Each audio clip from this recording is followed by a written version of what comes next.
The first time I caught her on camera, she was standing in my driveway, arms crossed like she owned the world, squinting at the lenses like they'd just insulted her personally. That should have been my warning.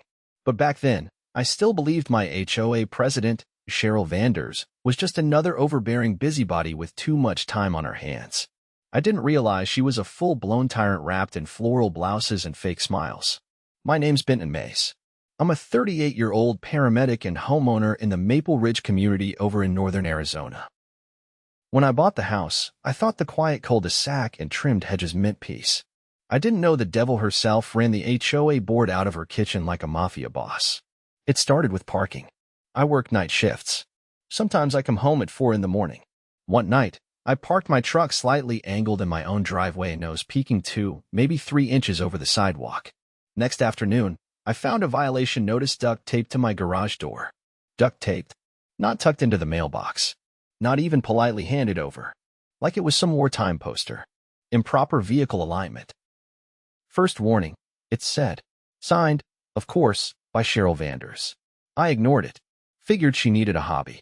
The next week, I installed security cameras. A couple above the garage, one by the porch. Nothing fancy. Just enough to keep an eye on things when I was gone. That's when the real madness started. I came home from a 12-hour shift to find all 3 cameras ripped clean off the walls.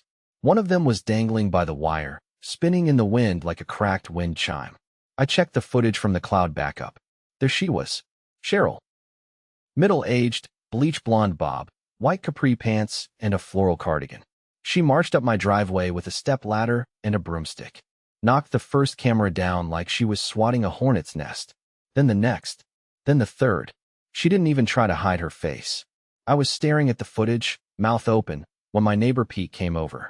He saw my expression and just said, "She's been like this for years. You're not the first." That's when I stopped playing nice. I filed a police report that same day. Criminal damage. Gave them the footage, burned to a USB. The officer I spoke to raised an eyebrow when he saw it. She did this in broad daylight? I nodded. Middle of the afternoon. No mask. No gloves. Like she was pruning roses. He shook his head. We'll look into it. But I knew Cheryl. She had friends on the city council. Her husband used to be a county judge. She operated with the smug confidence of someone who never faced consequences. So I got smart. I called up a private security company. Hired 2 guards. Big guys. Polite, professional, and fully licensed. They stood outside my house every afternoon and night. Didn't bother anyone. Just stood there, watching. One by the garage. One near the porch. At first, Cheryl lost her mind quietly. She strutted past them with her nose in the air, pretending they didn't exist. I knew she was fuming, though. I could practically see the steam coming out of her ears. Then came the third day. I was sipping coffee on the porch when she stomped toward me, gripping a clipboard like it held the secrets of the universe. "This is a violation of HOA policy," she barked, jabbing the clipboard in my direction. "Private security is not allowed without board approval." I raised an eyebrow. "Is that so? Show me the bylaw." She blinked. It's implied." "You mean it doesn't exist?" Her eyes twitched. "They're intimidating. Residents feel unsafe. They're licensed professionals," I said. "And they're here because someone vandalized my property. Cops are taking their sweet time, so I'm protecting my home. You're disrupting the harmony of the neighborhood." I leaned forward. "You broke my cameras, Cheryl. I've got the footage. You're lucky I didn't press charges for trespassing." She backed up a step. "That footage was taken illegally. From my own house?" She turned and stormed off without another word. That night, I got a notification from the HOA board email. A fine. $200 per day for creating a hostile environment. I laughed out loud. That's when I got really petty. I opened a new invoice and sent it to Cheryl. $120 per hour. That's what I was paying each guard. 12 hours per day. 2 guards. That's over $2,800 per day. The invoice listed her as the responsible party. Reason: security services required due to vandalism caused by HOA President Cheryl Vanders. I CC'd the entire board. The next morning, Cheryl showed up again. This time with 2 of her little cronies, Helen and Nancy, the vice president and treasurer. All retirees with too much starch in their collars. "You're harassing us now?" Cheryl snapped. "This is extortion." "No," I said casually. "This is me protecting myself. I filed a civil claim." Judge will decide who pays the bill. You can't do that. Already did. Helen looked nervous. Maybe we should just. Cheryl cut her off. No. He's trying to intimidate us. We'll hit him with more fines. I shrugged. Every fine you issue without legal grounds just becomes more evidence for my case. Keep going. They left in a huff. 2 nights later, one of the guards caught Cheryl sneaking back onto my property. She was holding a paint can, trying to vandalize my garage. He called the cops. This time, they didn't just take a report. They arrested her. Handcuffs. Squad car. Full parade down the street. The next morning, I walked outside to check the mail. Half the neighborhood was outside whispering. Pete waved at me. Didn't think anyone would ever stop her, he said, grinning. I nodded. She picked the wrong driveway. And just like that, the neighborhood started waking up. The morning after Cheryl's arrest, the neighborhood hummed with a strange kind of energy. Not loud or frantic, more like the silent buzz of a power line. Curtains twitched. Conversations halted mid-sentence when I passed by. People were watching, but not with the usual side-eye I'd grown used to since the security guard showed up. This was different. Curious. Maybe even hopeful. I didn't blame them. Cheryl had ruled this HOA like a queen with a clipboard for longer than I'd lived here. And for the first time, someone had actually put her in a police cruiser. Around noon, I stepped out to meet with a man named Victor Tolan. He was a real estate attorney who lived 2 streets over. I hadn't known that until the night before, when he'd called me. My wife showed me the video, he said. You've got guts, Benton. I've been collecting documents on Cheryl for over a year. If you're serious about taking her down, I think we should talk. We met at his house, where he'd already laid out a dozen folders on his dining table. The man was meticulous, every page labeled, cross-referenced, and time-stamped. There were financial reports, meeting minutes, incomplete permit requests, and a whole stack of anonymous complaints.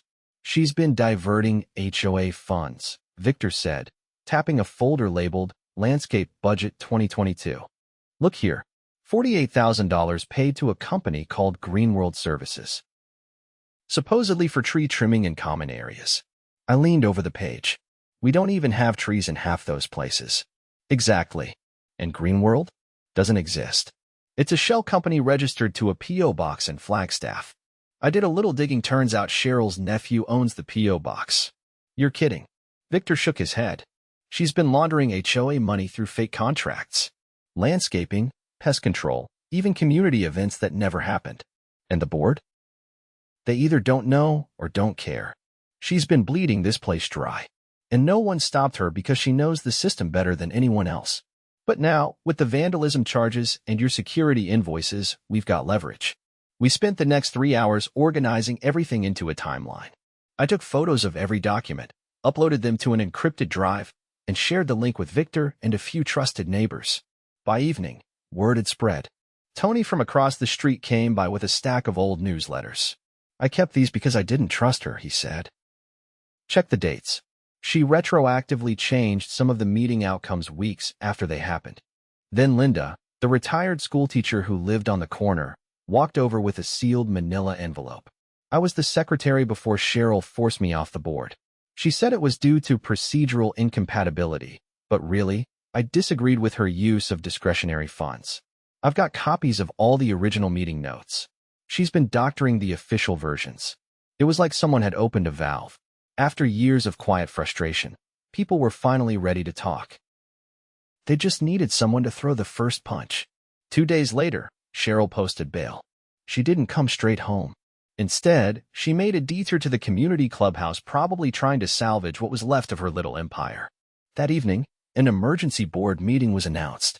Officially, it was to address recent community disturbances and security concerns. Unofficially, it was a last-ditch power grab. I arrived early, not because I wanted to, but because I knew Cheryl would try to keep me out. The guards were still stationed at my property, so I came alone. As I walked into the clubhouse, Helen and Nancy were already sitting at the front table, trying to look composed. Cheryl sat between them, wearing a beige scarf and oversized sunglasses like she was hiding from paparazzi. You're not a board member, she said as I took a seat near the front. This meeting is for board and verified attendees only.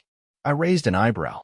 The HOA bylaws require all emergency meetings to be open to residents. Page 23, subsection 4. She pursed her lips but said nothing. Victor walked in a moment later, carrying 3 thick binders. He didn't sit. He simply placed them on the table in front of Cheryl and opened the first one. These are documented instances of embezzlement, fraudulent reporting, and abuse of authority. We'll be presenting them to the State Attorney General's office tomorrow. If you want to step down quietly and avoid a public indictment, now's the time. Cheryl's hand twitched, but she didn't reach for the binder. This is slander. No, Victor said calmly. It's evidence. And we've got 22 residents ready to testify, including former board members you forced out. Helen looked like she wanted to disappear into her chair. Nancy didn't say a word. Then Pete stood up from the back of the room. I move that we call for an emergency vote of no confidence in the current board. Victor nodded. Per Arizona Statute 33-1800, a majority resident vote can trigger a board dissolution. Cheryl stood so fast her chair screeched backward. You can't do this. I've given years to this community. And taken just as much, Victor replied. The room erupted into voices. Some angry, some relieved, most just tired. After a chaotic 15 minutes, a hand vote was called. Of the 42 residents in attendance, 39 voted in favor of dissolving the current board. The other 3 abstained. Not a single person supported Cheryl. She didn't say a word. She just grabbed her purse and walked out, shoulders stiff, sunglasses still on. The following morning, I got a call from the city clerk's office. Cheryl had filed a complaint against me, claiming I'd weaponized private security to threaten community leaders. Apparently, she was trying to delay the inevitable by spinning the narrative. I forwarded them the footage of her vandalizing my property, the police report, the arrest record, the incident report from the night she tried to repaint my garage with a can of beige latex. By the end of the day, the city clerk issued a statement. No merit to the complaint. No further action required. That night, Victor organized a town hall at the clubhouse. No microphones. No pretense. Just neighbors sitting in a circle, talking about how it all went so wrong and how to fix it. I didn't say much. I didn't need to. It was enough to see people speaking freely again without fear of fines, threats, or mysterious policy revisions. Before I left, Linda tapped my shoulder. You know Cheryl tried to ban Halloween decorations last year, she said. Said they were non-compliant with the aesthetic charter. Can you believe that? I laughed for the first time in days. She ever actually write that down? Oh yes. I've got the memo framed. Right next to the one where she tried to classify wind chimes as noise violations. I shook my head, still smiling. This place might actually be fun again. As I walked back to my house, the guards nodded at me. I nodded back. They'd only be here another week. Just long enough for things to settle. After all, the cameras were back up now. Better ones. With motion tracking and live alerts sent straight to my phone. And Cheryl? She was out on bail, facing 3 separate charges: vandalism, trespassing, and financial misconduct related to the HOA funds. Victor said the audit he submitted would probably lead to federal involvement, especially once they traced the fake contractors. Maple Ridge had been under a spell for years. But the moment she tried to control the wrong driveway, it all started to unravel. Funny how that works. 3 days after Cheryl vanished from the neighborhood, a white pickup truck rolled up to her house just after dawn. It wasn't her usual gardener or pool guy. This one had government plates, and 2 men in dark windbreakers stepped out. One carried a briefcase. The other had a handheld scanner and a clipboard. They knocked once, waited 30 seconds, then moved to the garage and started photographing the perimeter. By noon, word got around. The state auditor's office had opened a formal investigation. That was the moment everything shifted. Maple Ridge, which had only recently started poking its head out from under Cheryl's thumb, was now fully awake. The whispers outside turned into full conversations. Neighbors started comparing notes, pulling out old HOA newsletters, digging through receipts for mandatory fees they'd never understood. I was in my garage, replacing one of the floodlight mounts, when Pete walked over cradling a dusty cardboard box. You're going to want to see this, he said, setting the box on the tailgate of my truck. Inside were copies of architectural review forms, all denied, most of them with identical handwriting. She didn't even read these, Pete said. Just rubber-stamped, not in line with community standards, and moved on. One of them was for a wheelchair ramp request from a couple who'd moved out the year before. I remembered them. Quiet folks. One of them was a veteran. They'd been gone less than 6 months. Victor's going to want this, I said, already pulling out my phone. I had barely typed his number when it rang on its own. "Benton, we've got a situation," Victor said, his voice lower than usual. "Cheryl's nephew, the one tied to the fake landscaping contracts, he just got picked up in Flagstaff for wire fraud. There's a paper trail back to Maple Ridge." I set the phone on speaker and motioned for Pete to listen in. "They're calling it an intercommunity laundering scheme," Victor continued. "Turns out Cheryl wasn't just siphoning funds here. She had her nephew create shell invoices for 3 other HOAs in the Tri-County area, all of them with inflated maintenance costs. Some of those boards were in on it, but Maple Ridge? We were the cash cow." Pete let out a low whistle. "She used us to bankroll her whole scam." "More than that," Victor said. "The AG's office confirmed she used HOA funds to secure a personal loan. Bought a condo down in Scottsdale under a trust name." I stared at the phone. "So she was planning her exit." "Looks like it. But now she's being hit from multiple angles: fraud, misuse of fiduciary duty, property damage, and now, possible conspiracy. They're assembling a grand jury." That night, the clubhouse was packed again. But this time, it wasn't a town hall. It was a forensic audit walkthrough, led by a team of 3 state investigators and Victor acting as legal liaison. Tables were covered in files, binders, and laptops. A projector displayed a timeline of Cheryl's transactions across a 6-year span. The room was silent except for the occasional click of a mouse. One of the investigators, a sharp-eyed woman named Mendez, pointed at a highlighted section. "Here," she said. "This is where it escalates. February of last year. Large withdrawals categorized as beautification projects, but no receipts, no permits, and no contractor logs. Yet over $60,000 was moved."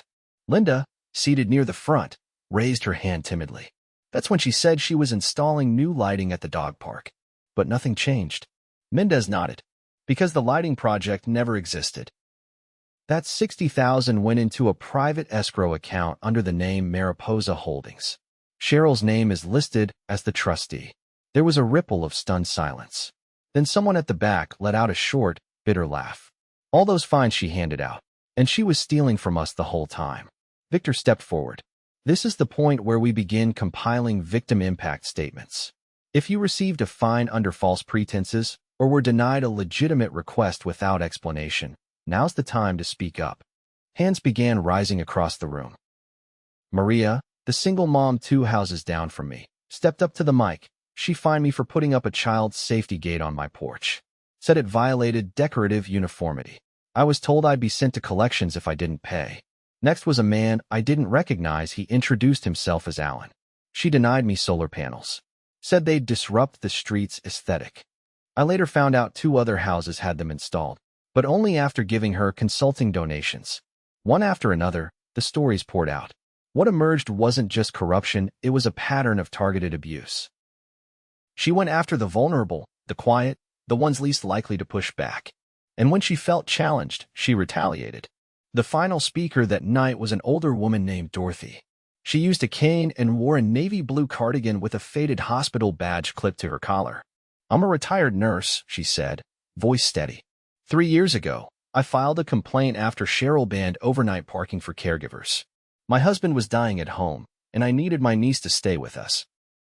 Cheryl fined me $100 every day my niece's car was in our driveway overnight." She paused, then added, "He passed away before the fine stopped." No one spoke, not even the investigators. After that, the meeting adjourned. Quietly, respectfully. The next morning, the state froze all HOA accounts connected to Maple Ridge. Any remaining funds were placed under overseer management until a new board could be elected. Cheryl's assets were being audited. Her phone records were subpoenaed. Her condo in Scottsdale was seized under probable cause. Victor called me later to update me on the court filings. The wire fraud charge carries up to 20 years. Add in conspiracy, criminal mismanagement, and retaliatory harassment, we're talking serious prison time. She won't be back. That evening, I stood outside with Pete as the sun dipped low behind the rooftops. The guards had finished their final shift and packed up quietly. No fanfare, just a nod and a handshake. "I half expected her to try something else," Pete said, sipping from a thermos. "She always had some angle." "Not this time," I said. "She's out of moves." He looked down the street, where kids were drawing chalk art on the sidewalks. Feels different now. It is. 3 weeks later, the community held its first fair in years. No forms to sign. No permits mysteriously denied. Just food trucks, lawn chairs, and laughter. Victor was elected interim board president. Linda volunteered to handle communications. And I finally took a weekend off. But before I did, I installed one last upgrade to my security system. Not because I expected trouble, but because peace, once earned, is always worth protecting. 3 weeks after the fair, Maple Ridge was almost unrecognizable, and not just because the decorations from the event still lingered on some lawns. The neighborhood had changed in a deeper way. People waved more. There were spontaneous porch gatherings. The air felt lighter, like the place itself had exhaled for the first time in years. But peace, I learned, doesn't mean everything's over. It was a Friday morning when the first letter arrived. Thick envelope. No return address. Just my name and address typed on the front in blocky font. Inside was a single sheet of paper, no header, no signature. Just 12 words. You think you've won, but you have no idea what's coming. I read it 3 times, then set it on the counter. I wasn't panicking. I'd been a paramedic long enough to recognize manufactured intimidation. But it was sloppy, too vague to be a legal threat, too deliberate to be random. I forwarded a photo of the letter to Victor and then drove it to the precinct.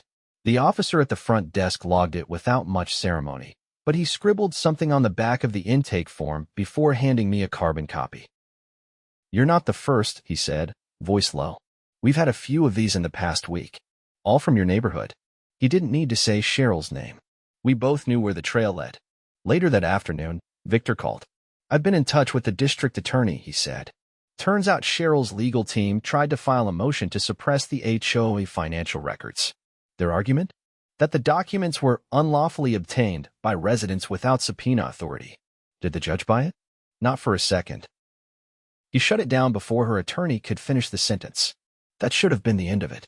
But the next day, a storage unit was discovered on the outskirts of town, rented under a pseudonym tied to Cheryl's husband's old law firm. Inside were 8 filing cabinets, stuffed with HOA records that had never been disclosed. Some were handwritten, others typed but never filed. Victor called a community meeting that night. I sat in the front row, arms crossed, as he laid out the newest revelation. "This," he said, tapping the lid of a storage box, "is the real treasure trove." He opened it and pulled out a document.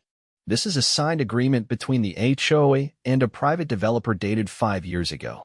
It outlines a proposal to convert the community greenbelt into a cluster of short-term rental cottages. A low groan rippled through the room. Victor continued.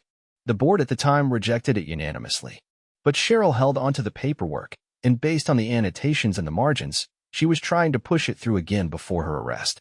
Dorothy raised her hand. How could she do that without a vote? She couldn't, Victor replied. But she was forging meeting minutes. Several of the documents in the unit show falsified sign-offs from former board members, some of whom no longer even live here. Tony stood and stepped forward. Are we talking fraud again? Forgery and falsification of official documents, Victor said.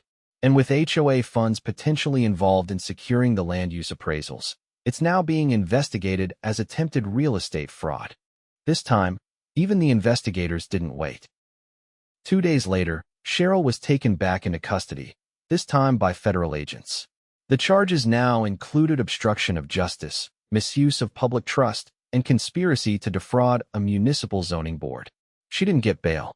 The judge deemed her a flight risk due to the hidden storage unit and the anonymous letters she'd allegedly orchestrated. The community held its breath again, but this time, not from fear. A week passed, then 2, and slowly, a new kind of order began to take hold. The interim board, under Victor's guidance, conducted new elections. Every resident received a printed ballot by mail, along with a digital option.